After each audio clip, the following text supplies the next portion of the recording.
a décidé de s'organiser et de passer à la vitesse supérieure. Aujourd'hui, la Commission européenne propose que le mur anti-drone, dont on a déjà parlé, qui a été annoncé après les récentes incursions de drones russes dans le ciel européen, soit pleinement opérationnel d'ici 2 ans. Regardez ce que dit la chef de la diplomatie européenne, qui le dit face à Poutine, le mur anti-drone n'est plus une option. C'est ce que dit Kaja Kallas, la chef de la diplomatie européenne. Sylvia, vous nous avez rejoint.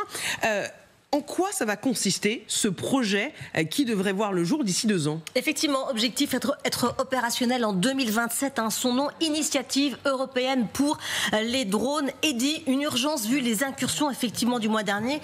Une urgence également pour se défendre sans utiliser des moyens coûteux. Rappelez-vous, pour abattre 3 drones en Pologne, on avait utilisé des missiles. Quelles vont être les prochaines étapes? Dès l'an prochain, l'Union européenne sera dotée d'un système de détection à l'aide de capteurs terrestres, mais aussi satellites, avant de se doter de capacités de traçage et d'interception de drones d'ici 2027.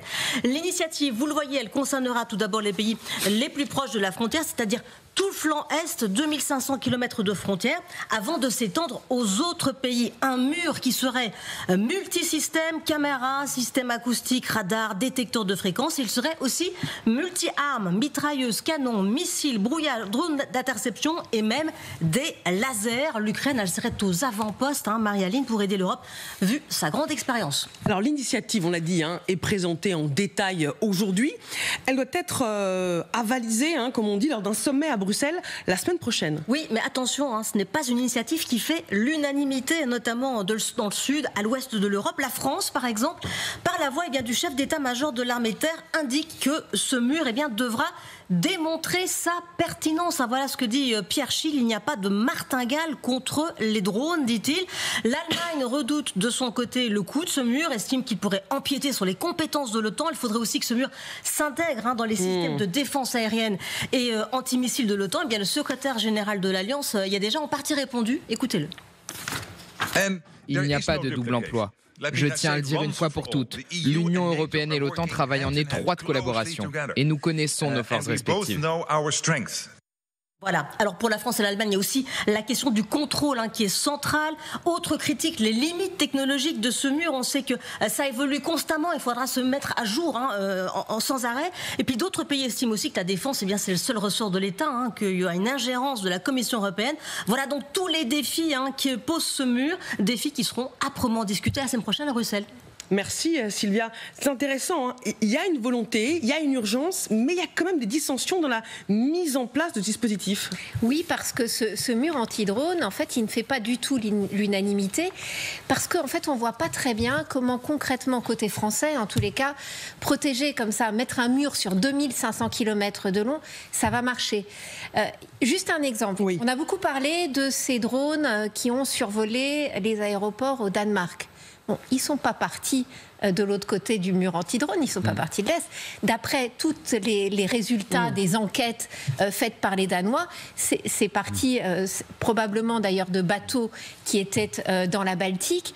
Donc le mur anti-drone à ce moment-là, il est inefficace. En fait, c'est le cœur de la critique, c'est ça du côté français, c'est que un mur, c'est bien sur le papier, c'est joli, ça fait un joli titre, mais concrètement, la menace, elle est tellement diffuse, elle peut venir de tellement d'endroits différents que ça pourrait ne pas fonctionner. Et en plus, c'est vrai que ça va coûter une fortune et qu'il faut vraiment être certain de l'efficacité. D'ailleurs, ce qui est intéressant, c'est que la Commission européenne a quand même un petit peu entendu la critique, parce que quand elle a proposé son projet à Copenhague au chef d'État il y a une dizaine de jours, elle a reçu un accueil absolument glacial.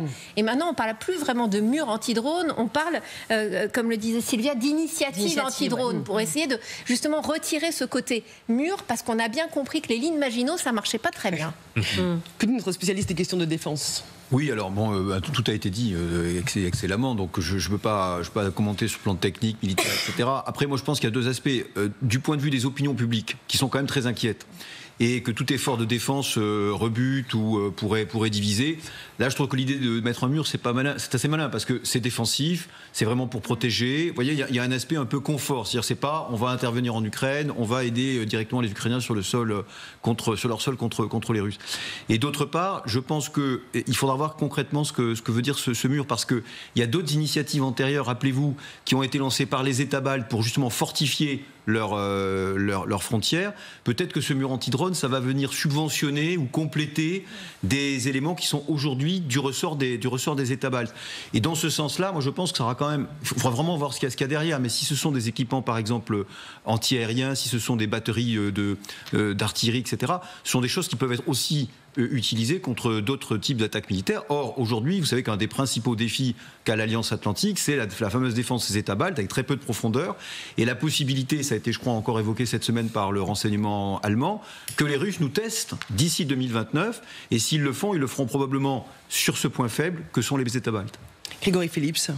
Non, il y a deux difficultés ou deux défis. Un politique, on l'a entendu avec Sylvia, à savoir un désaccord sur ce qu'il faut faire, et puis un défi technologique. Effectivement, ce ne sera pas un mur tel qu'on avait pu l'imaginer avec des systèmes de brouillage absolument complets sur les 2500 km, mais ce sera une addition de différents moyens militaires, technologiques, pour empêcher la venue de ces drones. Donc ces deux défis doivent être posés sur la table, résolu, ou en tout cas on va commencer à essayer de se mettre d'accord la semaine prochaine à Bruxelles pour voir quelle est l'approche exacte qu'on va dessiner. Mais honnêtement, on est quand même qu'au tout début du projet. C'est vrai que quand la Commission a présenté ce projet à Copenhague, on a l'impression que c'était pour demain. On voit bien qu'il y a quand même quelques difficultés. Oui, il y avait face aux dissensions. Oui, non. Je repense juste à une chose qu'on n'a peut-être pas dite et qui est importante, c'est que mine de rien, même si c'est critiquable sur le plan technique, même si ça pose des problèmes en termes juridiques, etc., c'est quand même l'embryon d'une défense européenne. Ça serait assez extraordinaire que l'Union européenne vienne construire un mur à la frontière de l'Union. Si vous voulez, en termes purement symboliques, ça montrerait quand même cette volonté commune de défense, et on parle beaucoup de défense européenne, de piliers européens de l'OTAN. Là, c'est quand même une manifestation concrète de cela. Mais c'est vrai que l'articulation avec l'OTAN pose problème, et beaucoup du côté de l'OTAN trouvent que l'Union européenne marche sur ses plates-bandes, parce que ce n'est pas à la Commission, qui n'a en fait dans les traités pas de compétences en matière de défense, de gérer ce genre de choses. Alors en fait, la Commission, ce qu'elle essaye de faire, c'est justement de trouver un financement pour financer ces projets dans tous les pays européens.